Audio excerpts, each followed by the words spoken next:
اعوذ باللہ من الشیطان الرجیم الرحیم 11واں پارہ یعتذرون سورہ یونس کے 5ویں رکوع کی تلاوت آپ نے سماعت فرمائی. اس رکوع پاک کا ترجمہ و تفسیر سماعت فرمائیے. اور اگر آپ کو جھٹلائیں تو فرما دیجئے میرے لیے میرا عمل ہے اور تمہارے لیے تمہارا عمل. تم بری و ذمہ ہو اس سے جو میں کرتا ہوں. یہ آقا عالم صلی اللہ علیہ وسلم کو اللہ پاک بتا رہے ہیں کہ اگر آپ کو کہیں کہ نہیں آپ صحیح نہیں یہ ہیں تو آپ کہیں کہ آپ اپنا میرا عمل اپنا. یہ ہمارے لیے بھی سنت ہو کہ اگر ہم کسی کو نیک مشورہ دیں اور وہ نہ مانے کہ میں نے تجھے حق بتا دیا آگے تیری مرضی ہے تو میں حق پہ عمل کرنا ہے. حق یہی ہے جو میں بتا رہا ہوں. تم بری و ذمہ ہو اس سے جو میں کرتا ہوں اور میں بری و ذمہ ہوں اس سے جو تم کرتے ہو. اور ان میں سے کچھ بظاہر کان لگاتے ہیں آپ کی طرف تو کیا آپ سناتے ہیں بہروں کو خواہ وہ کچھ نہ سمجھتے ہوں. یہ ترجمہ بڑے ادب سے کرنا چاہیے. کیا تم سناتے ہو بہروں؟ نہیں، وہ بے شک کان لگاتے ہیں مگر وہ دل کے بہرے ہیں. ایسے کرنا چاہیے. کیا تم کان لگاتے ہو سناتے ہو بہر؟ ایسے تو آپ کی حیثیت متاثر ہوتی، آپ کی حیثیت متاثر نہیں. آپ بھی تو اللہ کے سب کچھ ہیں. اللہ کے کارخانہ قدرت میں سب سے محبوب ہے آپ. تو محبوب کو ایسے تو نہیں بخا دیں. وہ دل کے بہرے ہیں جو ظاہراً کان لگا کے سنتے ہیں. اور ان میں سے کچھ بظاہر دیکھتے ہیں آپ کی طرف تو وہ دل کے اندھے ہیں اس لیے آپ سے راہ نہیں پا سکتے. یقیناً اللہ تعالیٰ ظلم نہیں فرماتا لوگوں پر ذرا برابر، لیکن لوگ ہی اپنے نفسوں پر ظلم کرتے ہیں. اور جس روز اللہ تعالیٰ جمع فرمائے گا انہیں وہ خیال کریں گے گویا وہ دنیا میں نہیں ٹھہرے. ایک چیز کہہ رہے تھے کہ پتہ نہیں ہلتا اللہ کے حکم کے بغیر. بندہ کیسا؟ یہ محض مخلوق ہے جسے فعل مختار بنایا گیا. صحیح، اس سے اور کسی کو جنوں اور انسانوں کے علاوہ کسی کو فعل مختار نہیں بنایا گیا. سب پابند ہیں اللہ کے. تو اس کو بنایا گیا ہے، اسی لیے اس کے ان دونوں کا حساب ہے. وہ خیال کریں گے گویا وہ دنیا میں نہیں ٹھہرے مگر ایک گھڑی دن کی.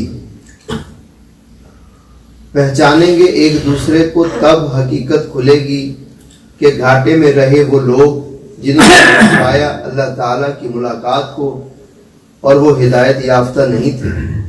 ایمان سے ہر نیک بندے کو اس شکر گزاری میں ساری عمر سجدے میں گزار دے تو شکر ادا نہیں ہوتا کہ یا اللہ پاک تو نے مجھے سیدھا راستہ بتا دیا اور اپنی بارگاہ تک رسائی پہنچا دی. اگر میں بھی ان گم کردہ راہوں میں ہوتا تو میں کیا کر سکتا تھا. یہ تیرا کرم ہے میرے اوپر کہ تو نے مجھے اپنی طرف دکھا.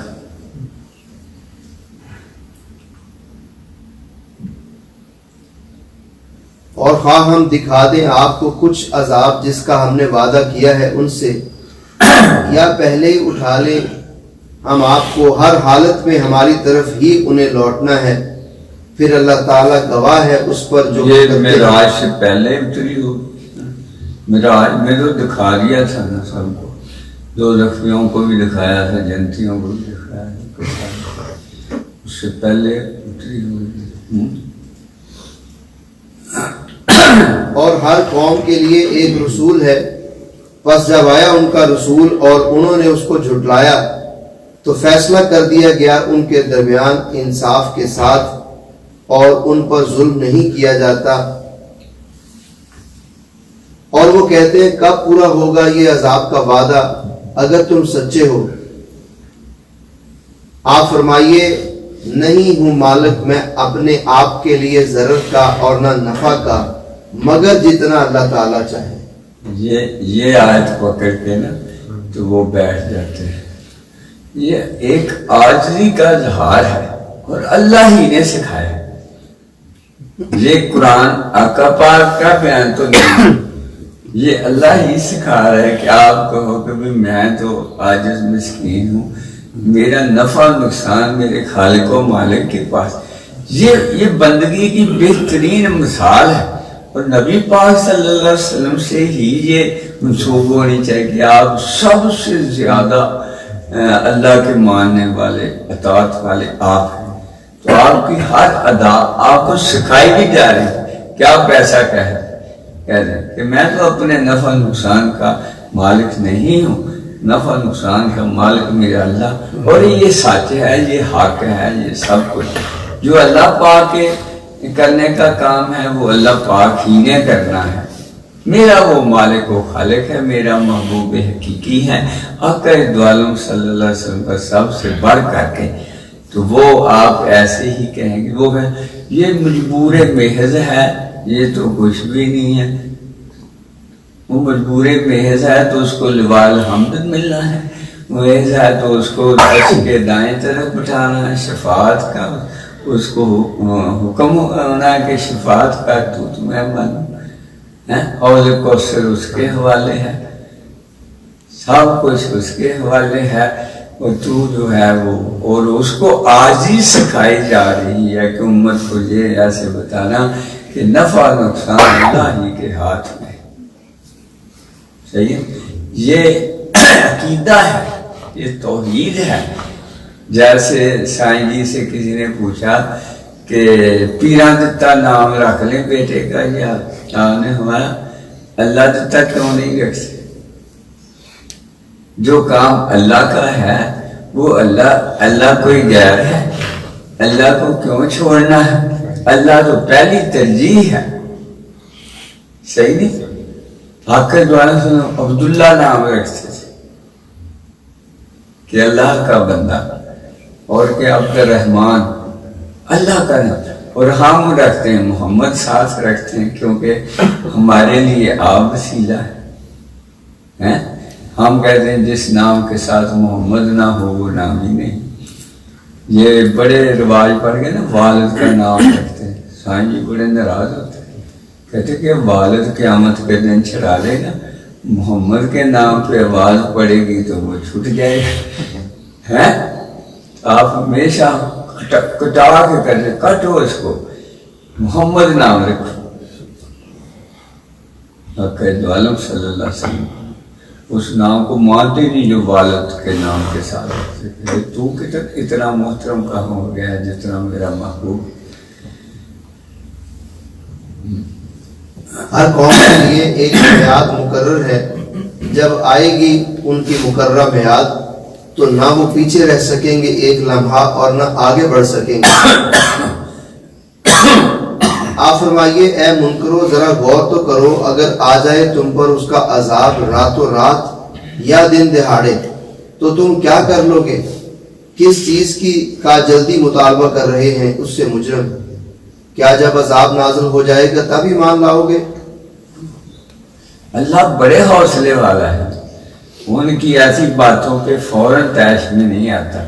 وہ بڑا اس کا دل ہے، بڑا حوصلہ ہے. وہ کتنی سنتا آیا ہے، جو پیدا کیے ہیں سب گلے شکوے سنتا ہی آیا ہے، مگر وہ گلو شکووں کی بنیاد پہ نہیں کرتا. وہ اپنا اس کا پروگرام ہے کہ جب اس حد کو پہنچیں گے تو پھر وہ واپس تو نہیں ہوتا نا. یہ تو سمجھے شاید شور شار مچائیں گے کریں واپس، پھر واپس تو ہوا نہیں. جو آیا تو ملیا میٹ کر کے، طوفان آیا تو اس نے ملیا میٹ کر دیا، پتھروں کی بارش ہوئی تو اس نے، ٹھنڈی ہوا آئی تو اس نے رگڑ دیا. کوئی بچا تو نہیں تھا. اگاروں میں چھپے اپنی طرف سے، وہ اللہ کے آگے کیا سبب بنا سکتے. تو عذاب آنے پر فرشتے انہیں کہیں گے اب آنکھیں کھلیں، تم تو اس عذاب کے لیے بڑی جلدی مچا رہے تھے. پھر کہا جائے گا ظالموں سے کہ چکھو اب دائمی عذاب کا مزہ، کیا تمہیں بدلہ دیا جائے گا بجز اس کے جو تم کمایا کرتے تھے اور وہ دریافت کرتے ہیں آپ سے، کیا یہ واقعی سچ ہے؟ یہ عذاب کی باتوں میں ہمارے لیے جو سبق ہے وہ یہ ہے کہ ہم سے جو کوتاہیاں اور غلطیاں ہوتی ہیں ہم انہیں چھوڑتے جائیں، کہ اطاعت والے ہی کامیاب ہوئے جنہوں نے دل و جان سے اپنے اللہ کو مانا۔ یہ وقت یا کوئی اور چیزیں مجبور مسلمان کو نہ کرے کہ یہ جہاں بھی ہو۔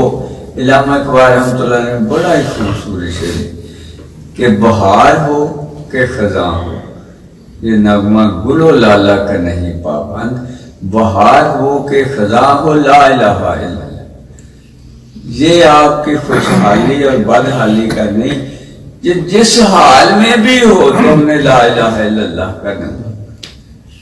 بڑا خوبصورت شعر ہے یہ نغمہ گل و لالا کا نہیں پابند، کہ بھی خوشی ہوئے گا تو پڑھیں گا، خوشیاں والے تو زیادہ دور ہو گئے، دکھوں والے بلکہ یاد کرتے رہے اللہ کو اور خوشیوں والے بھول گئے۔ اور وہ دریافت کرتے ہیں آپ سے کیا یہ واقعی سچ ہے؟ آپ فرمائیے ہاں باخدا یہ سچ ہے، اور تم اللہ تعالیٰ کو عاجز کرنے والے نہیں ہو۔ صدق اللہ العظیم۔ کوئی بندہ اللہ کو عاجز نہیں کر سکتا، نہ فرعون نے کچھ پکارا اللہ کا، نہ قارون نے، نہ شداد نے، کسی نے نہ بجھے، وہ مٹ گئے، برباد ہو گئے، رو رہے ہیں اپنے کیے ہوئے پہ۔ اللہ کی شان میں کوئی کمی، کسی نے کچھ بھی اللہ کا نہیں بگاڑا، نہ بگاڑ سکتا ہے کوئی۔ بڑے اسی کی دی ہوئی طاقت سے اسی کو تیر مارتے رہے، اور وہ بھی خون میں ڈبو ڈبو کے انہیں خوش کرتا رہا۔ واہ اللہ، تیری کبریائی اور تیری شان کا کوئی اندازہ ہی نہیں کر سکتا کہ کیا وہ بلند ترین منار بنا کے شداد جو تیر چلاتا ہے تو کہتے جبریل اس کو خون میں ڈبو کے بھیجا، بڑا خوش ہو رہا ہے میں نے ان کے اللہ کو مار دیا، تو صبر ہی نہیں ہے کہ بھی اللہ کو مار ہے نا۔ وہ ایسے ایسے بھی گزرے، سب بوندے منہ پڑے۔ وہ فرعون کا بت چیخ چیخ کے کہہ رہا ہے لوگو اللہ کا انکار نہ کرو، اس کو دیکھ کے آ جاتے ہیں غیر مسلم بھی، سب کے نہیں سیکھتے کہ یہ بت کیوں رکھا ہوا ہے، یہ باعث عبرت رکھا ہوا ہے ابھی تک کہ بھی یہ جو مجسمہ اس کا بنا ہے، یہ چیخ چیخ کے کہہ رہا ہے اللہ کی اطاعت میں رہنا، اللہ کو ماننا، اللہ کو نہ ماننے والے برباد ہو۔ جتنے بھی عذاب آئے ہیں اپنی نوعیت کے ایسے آئے ہیں کہ کوئی عقل ان کو سمیٹ ہی نہیں سکتی۔ ابھی کوئی کہہ سکتا ہے دین نیل کا پانی رک جائے گا، روح اوپر تک کھڑا ہو جائے، وہ گزر جاتے ہیں زمین سے سطح، اور پانی ادھر جمع ہوتا رہتا ہے۔ یہ ہے نا اللہ کا حکم۔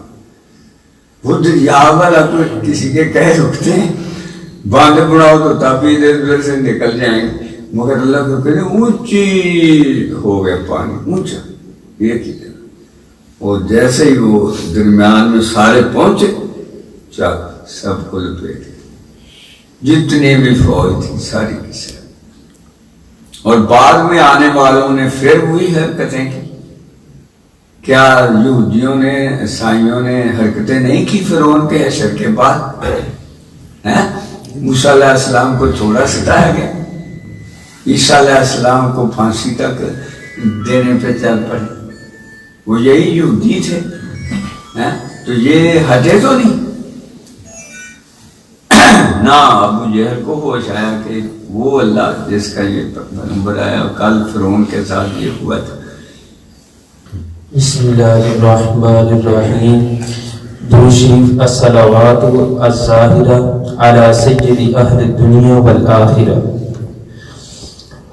اللہم انی اسألک ان تسلی و تسلم بأفضل ما تحب و اکمل ما ترید علی سید العبید و امام اہل التوحید و نقطة دوائر المزید لوح الأسرار ونور الأنوار وملائز أهل الأعصار وخطيب منابر الأبد بلسان الأزل ومظهر أنوار اللاهوت في ناسوت المثل القائم بكل حقيقة سريانا وتحكيما الواسع تنزلات الردى شريفا وتعزيما مالك أزمة الأمر الإلهي تحجؤا واستعدادا سالك مسالك العبودية إمدادا واستمدادا سلطان جنود المزاهر الكمالية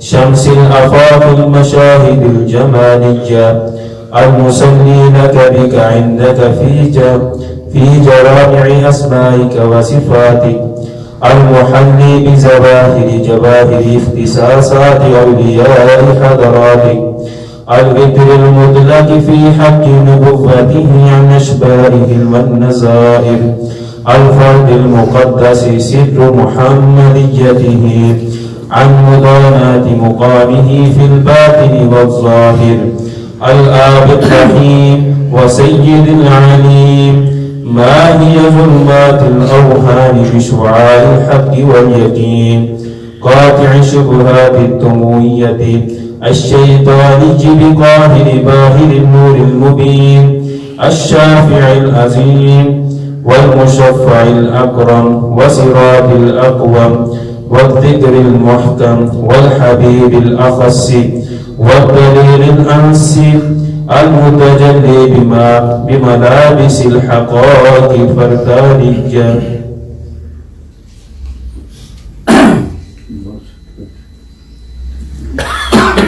ترجمہ سماعت ہیں. اے میرے اللہ، میں تجھ سے سوال کرتا ہوں کہ تو افضل ترین اور اکمل ترین صلاۃ و سلام قبول فرما حضرت محمد مصطفیٰ صلی اللہ علیہ وسلم پر جس طرح جو چاہتا ہے اور پسند فرماتا ہے. وہ جو تیرے سارے بندوں کے سردار ہیں، اہل توحید کے امام ہیں اور مزید دائروں کے مرکزی نقطہ ہیں. مزید دائروں کا تیرے بھیدوں کی تختی ہیں، نوروں کے نور ہیں اور ہر زمانے کے افراد کی پناہ گاہ ہیں. جو ہر زمانے جو پہلے گزرے جو اب گزرے پناہ گاہ آپ. جو ابد کے ممبروں کی خطیب جن کی زبان زبان ازل ہے، جو انوار لاہوتی کا مظہر ہے، جو اس عالم ناسوت میں مثالی صورت میں ظاہر ہوا، جوہر حقیقت سے قائم ہے. ناسوت اس کو کہتے ہیں جہاں میں ایک صورت پاک پہ وہ نور ظاہر. جوہر حقیقت سے قائم ہے، جو گردش کرتی پھیلتی اور تصرف کرتی ہے. اللہ کی رضاؤں کے اترنے کے لیے وسیع میدان ہے جن پر شرافت و تعظیم فدا ہے. امر الہی کی باغوں کو آسانی اور استعداد سے تھامنے والے ہیں. عبادت کے راستوں پر مدد و استمداد سے چلنے والے ہیں. مظاہر کی لہر کے لشکروں کے بادشاہ ہیں. مشاہدے جمالیہ کے افقوں کے آفتاب ہیں. تیرے لیے اور تیرے حضور اور تیری توفیق سے نماز ادا فرمانے والے ہیں. تیرے سارے اسماء و صفات کے ساتھ تیرے مقرب اولیاء کے خصوصی جوہر اترنے کا محل ہے. اپنی نبوت کے لحاظ سے منفرد ہیں کہ اس کی کوئی مثال نہیں. وہ فرد مقدس ہیں، وہ راز محمدیت ہیں جس کے مقام کے قریب ظاہر و باطن میں کوئی فرق نہیں سکتا. بڑے شفیق ابو ہیں، بڑے علم والے سردار ہیں، وہم کے اندھیروں کو حق و یقین کی شعاؤں سے مٹانے والے ہیں اور شیطانی شبہات کو اپنے غالب اور روشن نور مبین سے دور کرنے والے ہیں. سب سے بڑی شفاعت کرنے والے ہیں، سب سے زیادہ عزت والے جن کی شفاعت قبول کی جائے گی. سب سے بڑھ کر سیدھا راستہ، ذکر محکم، محبوب خاص، سب سے مضبوط ترین دلیل اور حقائق فردانیت کے لباس سے مزین، شان ربانی کی صفتوں سے متصف، ان چیزوں کے نگہبان جن کی قوت تیری قوت سے ہے. وہ کائنات کے ذرات کی مدد کرنے والے ہیں. جو تیری قدرت سے عدم سے علیحدہ ہو کر وجود سے مشرف ہوئیں، رحمانی خصوصیات کا کعبہ ہیں، جلوہ سمدانی کا حج کرنے والے ہیں، وہ قیوم ہیں جن کے حضور عقلوں نے جبیں ساری کی ہیں۔ جبیں ساری عقل آپ کے سامنے سجدہ جائے، وہ اقنون وحدت ہیں، اس ایک اقنون کے علاوہ بھی کوئی ہمیں کسی کو مانا نہیں، وہ قانون وحدت ہے۔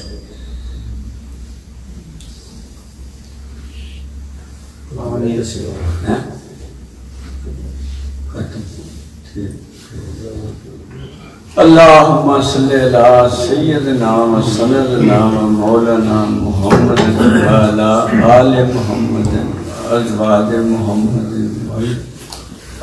و آل محمد و عشیرات محمد اصحار محمد و احفاد محمد مبارک وسلم۔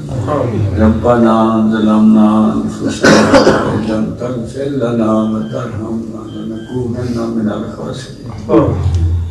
الہی بحق بنی فاطمہ کے برکول ایمان کلی خاتمہ، اگر دعوتم نیور قبول من دست و دامان آل رسول۔